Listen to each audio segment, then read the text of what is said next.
آپ داستان جاری رکھیے، میں قہوہ تیار کرتی ہوں۔ داستان گو نے تھیوڈورا کو للچائی ہوئی نظروں سے دیکھا، جیسے وہ کہہ رہا ہو تمہارے ہاتھ سے تو زہر بھی پینے کو جی چاہتا ہے، مگر تم اتنی تکلیف کیوں کرتی ہو؟ لیکن تاتار کو تھیوڈورا کی مدد کرتے دیکھ وہ مطمئن ہو گیا۔ تھیوڈورا کی نظریں اس کے چہرے سے کھیلنے لگی۔ اس نے بڑے ہی معصومانہ اشتیاق کے ساتھ کہا، پھر؟ اور ہاں، اس نے تھیوڈورا سے پوچھا، ہم کہاں تھے؟ ہم سیاہ عثمان کو بروسا میں دفن کر چکے تھے۔ یہ سنتے ہی داستان گو کی نظریں تھیوڈورا کے چہرے پر گڑ گئی۔ کتنی عجیب لڑکی ہے، وہ سوچنے لگا۔ داستان کے جن کرداروں کے حالات معلوم کرنے کے لیے وہ اس قدر بےتاب ہے، انہی کرداروں کے متعلق اس کے دل میں اتنی ہی نفرت بھی موجود ہے۔ اور پھر وہ خود بخود سنانے لگا۔ عثمان کے بعد اس کا بیٹا اور خان تخت نشین ہو گیا۔ باپ کی زندگی میں ہی بروسا کی فصیل پر اس نے عثمانی پرچم لہرایا تھا اور اب اس کے قدم تیز سے تیز تر ہو گئے تھے۔ یہ دیکھ کر کیسر روم اندرونیکس بنفس نفیس قسطنطنیہ کی فصیل سے باہر نکلا، لیکن ابھی اس کی رومی فوجیں پہلی کینن ہی کے مقام پر ہے مزن تھی کہ اور خان نے چھاپا مارا اور کیسر کے لشکر میں تباہی مچا دی۔ نیکیا نے اپنے دروازے کھول دیے اور پھر صوبہ میسیا کا دارالحکومت پرگامو بھی ترک علم کے سائے میں آ گیا۔ اس طرح غلہ بانو کا وہ چھوٹا سا قبیلہ جسے اپنی جنگی خدمات کے عوض سلجوقی سلطنت میں سرجوانی کی جگہ ملی تھی، اپنی 2 پشتوں کی قربانی، ایثار اور شجاعت کی وجہ سے ایشیائے کوشک کے سارے شمال مغربی کونے پر قابض ہو کر باسفورس کے جنوبی کناروں کا نگہبان بن گیا۔ داستان گو نے اب چاروں طرف نگاہ دوڑائی۔ سب اس کی داستان سننے کے لیے بے قرار تھے۔ یہ دیکھ کر وہ کہنے لگا، اس مقام تک پہنچ جانے کے بعد ترکوں نے بھی ذرا دیر کے لیے دم لیا۔ رومی سلطان ترکوں کی شرطوں پر امن حاصل کرنے کی کامیابی پر مطمئن اور خوش نظر آتا تھا، اور ترک بھی چند ایسے پرامن لمحات کے خواہش مند تھے جس کے دوران وہ اپنی تیزی سے پھیلتی ہوئی سلطنت کو منظم کرنے کے بعد اس عظیم جدوجہد کی پھر سے تیار شروع کر دیں جو انہیں اپنے سامنے آسانی سے نظر آتی تھی۔ پورے 20 برس تک عثمانی سلطنت میں امن کی پرسکون سطح پر بدامنی کی ایک بھی شکن پیدا نہ ہوئی۔ یہ وہ زمانہ تھا جب عثمانی فوج میں ہزاروں سلجک اور دوسرے ترک شمشیر زن قبائل ملازم ہو گئے، اور اب عثمانیوں میں کئی اور مختلف نسلیں بھی شامل ہو گئی تھیں۔ ارتگرل کے محسوس قبیلے کے عثمانی نوجوان نہ صرف میدان جنگ میں ان محلوط قبائلی دستوں کی قیادت کرتے تھے، بلکہ امن کے زمانے میں بھی انہیں ہر طرح سے برتری حاصل تھی۔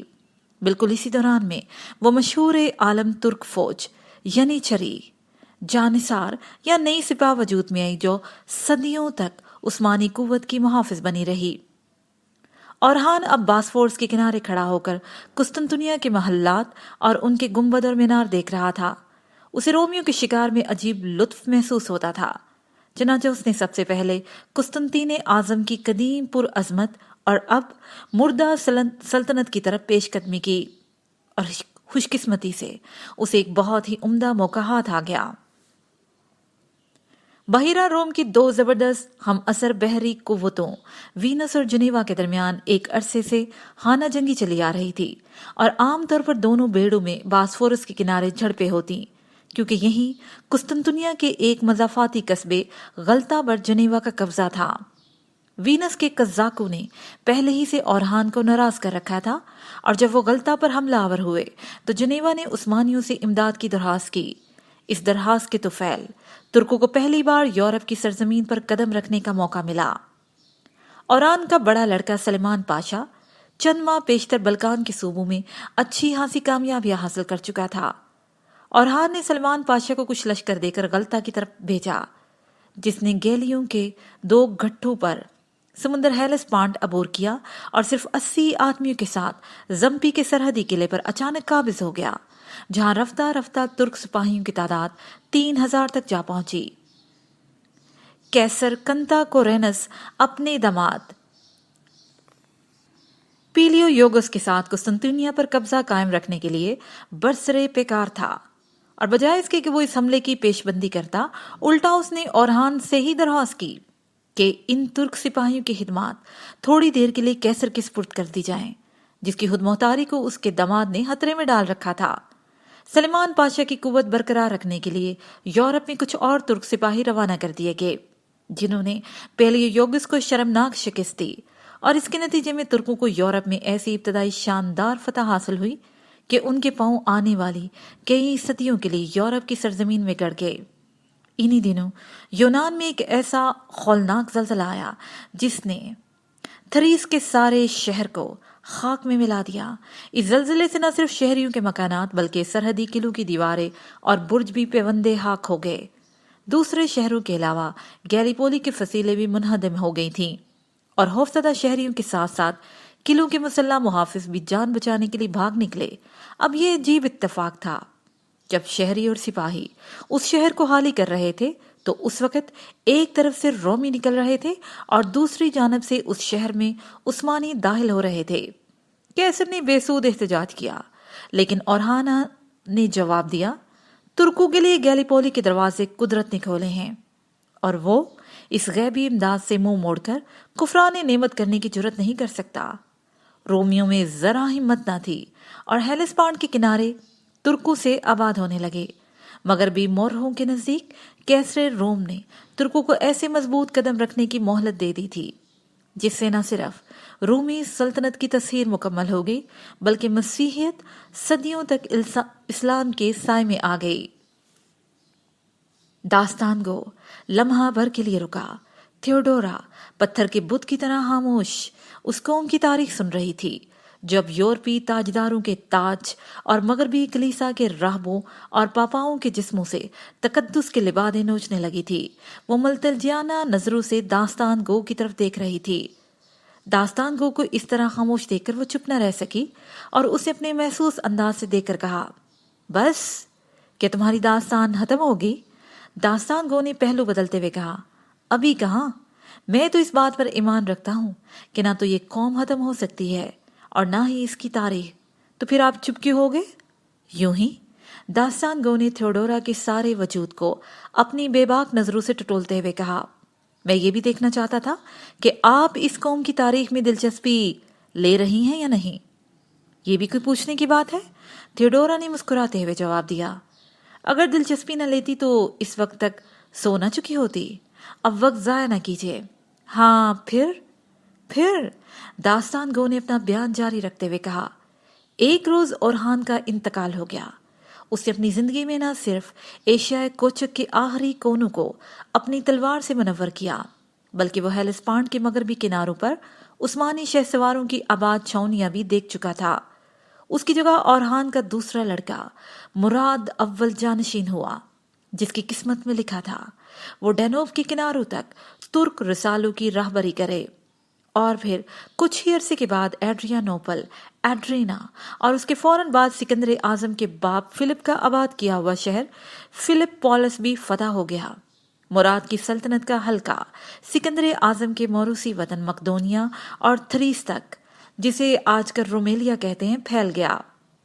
اب ان کے سامنے متصب یورپ آباد تھا، جس کی آبادی انہیں سارے مسیحی دنیا کا دشمن قرار دے کر نہ صرف کافر سمجھتی تھی بلکہ انہیں مارنے اور ان کے ہاتھوں مرنے کو ثواب کا ذریعہ اور نجات تصور کرتی تھی۔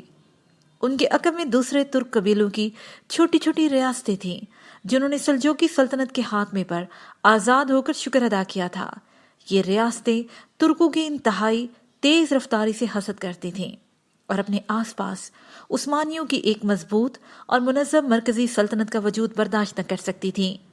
انہیں یہ احساس ہی نہ تھا کہ ایک آزاد اور مضبوط مرکزی اسلامی سلطنت کا سایہ کس قدر مقدس اور محترم ہے۔ وہ اس نعمت کے احساس ہی سے محروم تھے۔ ترک اس وقت چکی کے دو پارٹوں کے درمیان حرکت و کشمکش کے ساتھ جی رہے تھے، اور وہ دشمنوں کو یہ موقع بھی نہ دینا چاہتے تھے کہ دونوں متحد ہو کر اچانک حرکت کرنا شروع کر دیں اور ان کے درمیان پس جائیں۔ وہ ڈینوب تک پہنچ چکے تھے، مگر اس وسیع سلطنت میں انہیں کسی نے بھی چین سے نہ لینے دیا۔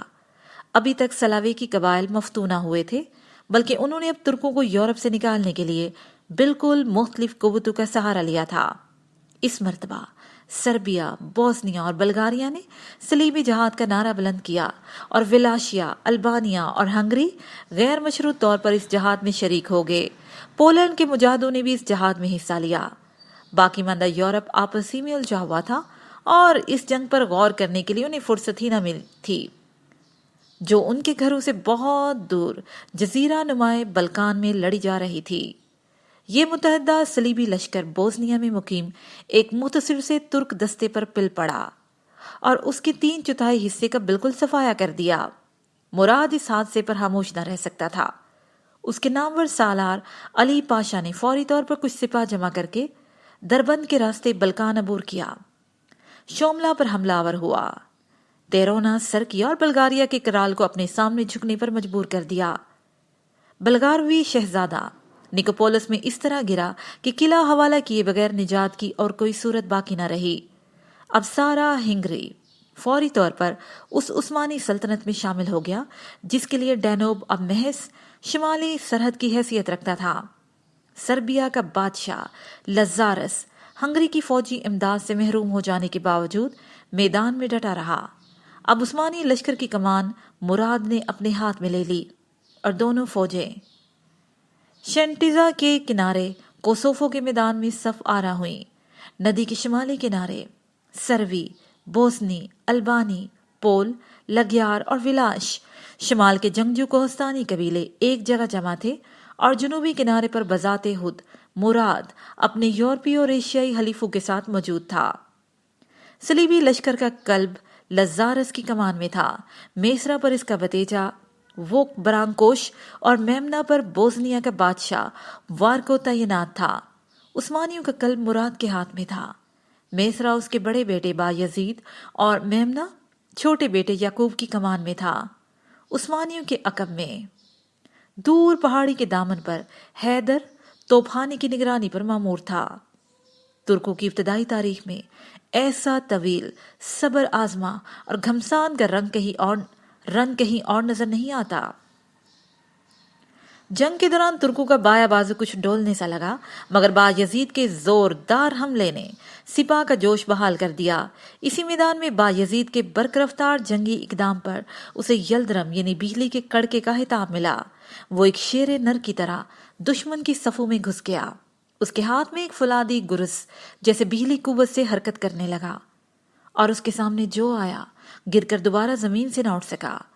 یلدرم کے حملے نے میدان کا تو نقشہ ہی بدل دیا۔ عثمانیوں کو واقعی ایک اور شاندار فتح نصیب ہوئی، مگر انہیں اس فتح کی انتہائی عجیب و غریب قیمت ادا کرنا پڑی۔ جب مسیحی میدان سے بھاگ رہے تھے اس وقت میلوش کوبی لووش نامی ایک سروی نوجوان مراد کی طرف اس طرح آتا دکھائی دیا جیسے وہ دشمن سالار کا کوئی ضروری پیغام لا رہا ہو، اور اس نے یہی کہا کہ اسے علیحدگی میں سلطان مراد سے کچھ کہنا ہے۔ لیکن جب وہ مراد کے قریب آیا تو اپنا پیش قبض انتہائی پھرتی سے اس کے سینے میں بھونک دیا۔ داستان گو کے ساتھ ساتھ سننے والوں کی دلچسپیاں بھی اب عروج پر پہنچ چکی تھیں۔ اگرچہ داستان طویل اور خشک تھی، لیکن داستان گو کا انداز نرالا تھا اور اس کی معلومات عجیب و غریب تھیں۔ اب وہ خاموش ہو کر سامعین کی طرف دیکھنے لگا۔ جب مراد پر خنجر کا وار ہوا تو تھیوڈورا تڑپ کر کھڑی ہو گئی۔ وہ ایک بہادر سلطان کو ایسی شرمناک سازش کے ذریعے مرتا ہوا دیکھ کر غیر جانبدار نہ رہ سکی، لیکن جب اسے اس بات کا احساس ہوا کہ وہ کوسوفو کے میدان میں نہیں بلکہ جوزیفیا کے میدان میں بیٹھی ایک مسافر داستان گو کے منہ سے محض داستان سن رہی ہے، تو وہ آہستہ آہستہ اپنی جگہ پر بیٹھ گئی اور ہر شخص کی نظریں حیرت سے بلکانی دوشیزہ کی طرف اٹھنے لگیں۔ تاتار بے جان بت کی طرح داستان گو کے چہرے پر عجیب و غریب تاثرات دیکھ رہا تھا۔ اس نے جوزفیا میں سینکڑوں قافلے آتے جاتے دیکھے تھے، لوگ داستانیں بیان کرتے، ان کے گرد محفلیں بھی جمتی، لیکن یہ محفل میں موجود لوگ اور بذات خود داستان گون سب کے سب عجیب و غریب تھے۔ وہ خود اپنے آپ سے اجنبی ہوا جا رہا تھا۔ نہ جانے ترک تاریخ کے ان چیدہ واقعات نے اسے کہاں سے کہاں تک پہنچا دیا تھا۔ لوگ خاموش نہ رہ سکے۔ بیک وقت کئی آوازیں بلند ہوئی، داستان جاری رکھیے، آپ اطمینان رکھیں، میں یہ داستان ضرور مکمل کروں گا، لیکن اب مجھے بھوک ستا رہی ہے۔ اسے بھنی ہوئی رانیں پیش کرنے کے لیے بیک وقت کئی ہاتھ بلند ہوئے اور بعض لوگ یوں ہی اپنے حالی تھیلے ٹٹولنے لگے۔ تھیوڈورا نے جو ابھی تک اپنے حصے کی بھنی ہوئی ران محض گرم رکھنے کے لیے آگ پر رکھی ہوئی تھی،